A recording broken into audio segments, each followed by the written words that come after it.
Hey, what's going on? It's Jimmy Friday, and we back at it. This week we talking about finding rest for your soul. So, this week I'm going to start it off with Matthew chapter 11, verse 28. Christ said, "Come to me, all of you who are weary and burdened, and I will give you rest." In some other scriptures, he say he'll give you rest for your soul. So I'm going to share a story with y'all. When I first found rest for my soul, I was addicted to pills, weed, alcohol, just destroying my body all around. I was very active with the gang culture. When my son was born, that's when I knew I needed to change, but didn't know how. I just continued living my life how I've been living it. My son was just kind of like another person added to my life that I was to care for, but I didn't know how to change, until I started having visions of him being taken from me. I used to be in the shower, and the vision would come to me that I'm going to lose everything that I've worked for by getting set up or getting arrested over some illegal things that I was doing in the streets.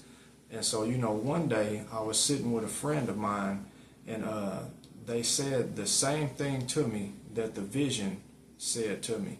They turned and was like, "Jimmy, you're going to lose your son, your house, and everything, if you get caught selling, and doing what you're doing.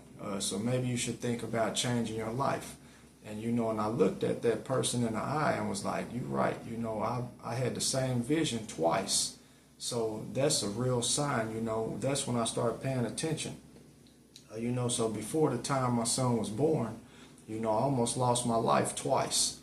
One was like some accidental stuff that I was kind of in a situation, didn't have nothing to do with me. The second time I got in, it was a group fight that happened, and guns was drawn, and it just so happened that I'm here today, by God's grace. I really didn't care much about life, or somebody else's. I got introduced to the streets when I was around 7 to 8 years old. Like I said, I had family that was in the streets, so it was kind of like, I'm just doing what, walking in the shoes, fulfilling the family duties. So my childhood wasn't your normal childhood for a kid. I remember at times I'm out, on the grind, I'm out going to make a sale, and I just so happened to have my son with me. I didn't have a babysitter at the time, and and that was my means to make money and take care of my household. So, at the time, I made the choice to go, and it just so happened I had got pulled over, and I'm riding dirty. The stuff I'm moving, I already had it stashed. It was put away. The only thing I had on me was a loaded gun. So when the police pulled me over, I was in an area, there was a known drug activity area. And so, they made me get out the car, and, they asked, like, you got any weapons on you, whatever. Yeah, I got a loaded pistol under the seat, and there's one in the chamber. And so my son was the only reason that the police didn't take me to jail. The crazy thing is that he pulled the clip out. He told me you put the gun in the glove compartment and put the clip in the trunk, or vice versa. I can't remember what he said. I was just happy he didn't take me to jail. And so, he let me go on my way, but the sad part is that, I was so tied into the darkness, into the streets, that when he let me go, I continued on my way to go pick up that money, because that's what I felt I needed. I wasn't thinking like, man, Lord, you done blessed me, you done let me go home. No, I'm sitting here so tied to it that I went to go get that bread, with my son in the car. And, so fast forward, some years later, I had, a heaviness on me, just, steady thinking about when I needed to change. So, and now, so this is the time when I was getting the visions of, my son being taken away from me. I was feeling depressed. Guilt and shame was on me, from things I've done in the streets, and I was ready to take my own life. I was on a dead end road, but I didn't see another road for me to travel on. It just so happened my mom used to be up here visiting when she stayed in Texas. And so when she came to visit, you know, she would always leave her Bible on the table. And, you know, even though I was doing so much wrong in the streets, like I always feared, you know, the Creator. I always feared him. And so one day, you know, when I'm in the back room and my mom was up here at the time, she's sitting in the front room reading like she normally do. I'm sitting in the back room contemplating suicide. You know what I'm saying? Like, that's how heavy it was getting on me, you know, just that depression was. And so it was kind of like the Spirit, you know, whispered to me like, go get that Bible and read it. So, you know, I told my moms, let me see that Bible you got. Let me check it out. And so, you know, when I got it, I went to the back and I'm like, where do I start? You know, and it was like, if you want to learn who I am and how I live, then you need to read my word. So the first thing I did was I went to Matthew. You know, if I wanted to learn how, you know, Jesus walked and how he moved as a man, I went to Matthew. And so, you know, as I started reading, it was like the sense of burdenness was slowly being lifted off my shoulders, you know, so I start crying out, you know, for help, you know, and it was like God came and shined light in that dark corner that I was hiding in, you know. And so, you know, I started noticing days that I would read the Bible, my days would be at more peace and calm.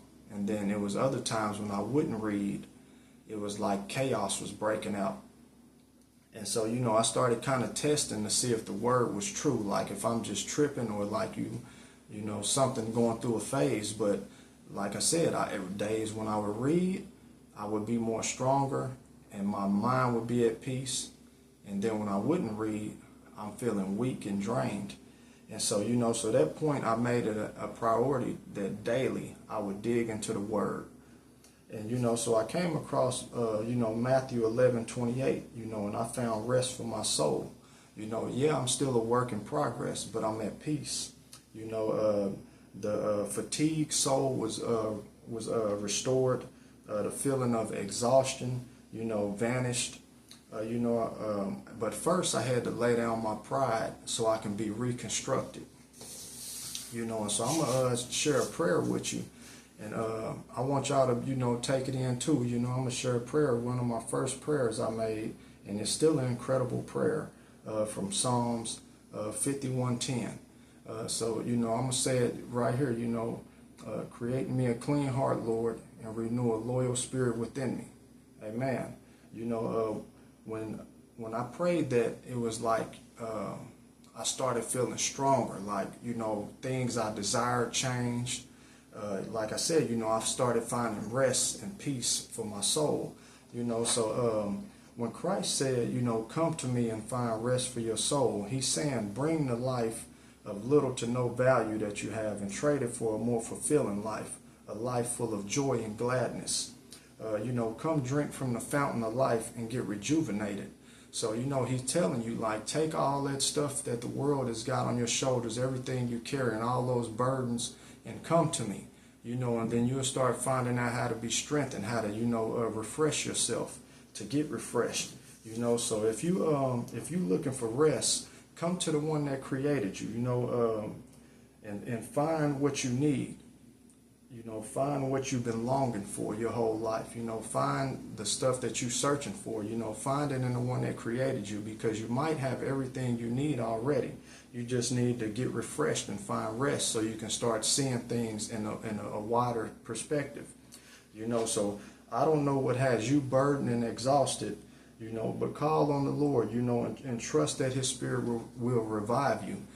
You know, so like I said, you know, the story I just shared about, you know, with me finding my rest, you know, it made me, nowadays I still think about, you know, how God delivered me from that dark place. Like, for you to want to kill yourself, you know, and commit suicide, you are really in a dark place, you know. So you need to find rest for your soul, you know. And so whatever it is, like, you know, we all have different belief systems or whatever, but you know, find some rest, you know, find a way to get out that darkness and step into the light. So that's going to wrap it up for this week. Come to the Lord, and find rest for your soul. We're going to pick up next week. But this week, keep your head up. Go find that rest. Don't stop searching until you find it, because it's deep within you. So keep your head up. Life is a forward march. Forget what's behind you and focus on what's in front of you. Y'all stay cool. Y'all stay prayed up and stay in God's rest. Y'all stay safe.